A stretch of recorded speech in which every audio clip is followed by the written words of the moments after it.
The executive and the legislature, two arms of government with defined roles, one not more important than the other.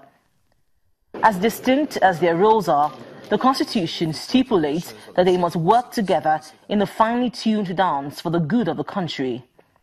But 2 years after the President Muhammadu Buhari administration came into power, the executive and the federal legislature have been in a relationship which many have described as strained and filled with rancor most of the time.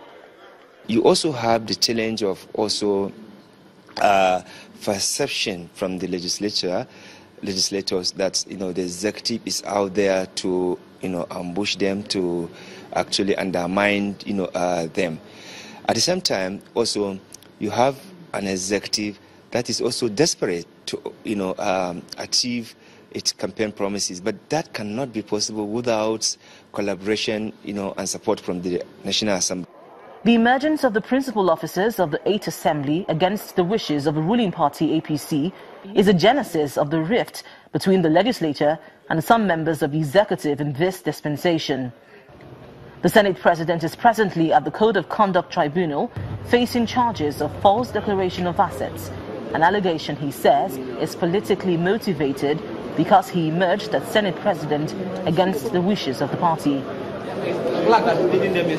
Another thorny issue between both arms of government was the confirmation of the acting EFCC chairman Ibrahim Magu. The Senate had suspended the confirmation of INEC resident electoral officers over the refusal of President Buhari to sack Mr. Magu after the Senate had rejected his confirmation as acting EFCC boss. Although both sides appear to have moved past this disagreement, Mr. Rafsanjani says the rift between both arms of government affected legislative work.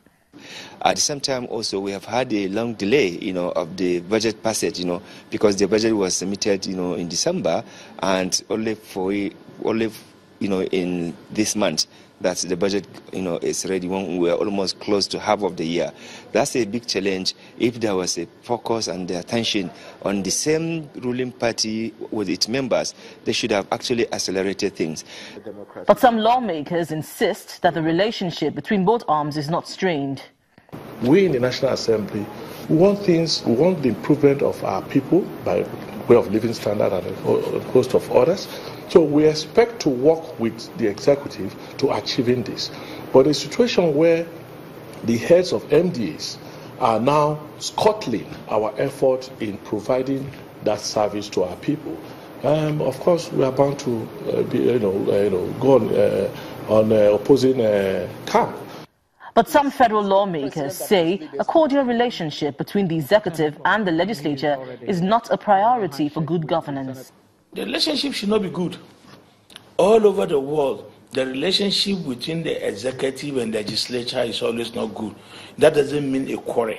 Each and every arm is a separate arm of government. Each and every arm is doing its or her own job, which is very important. We must not lose sight of that.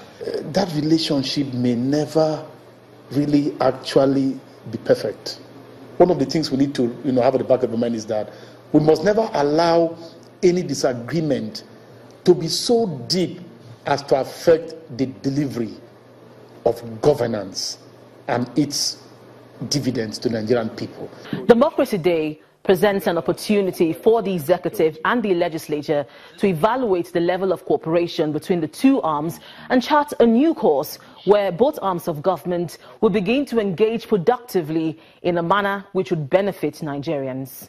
Linda Akibe, Channels Television News.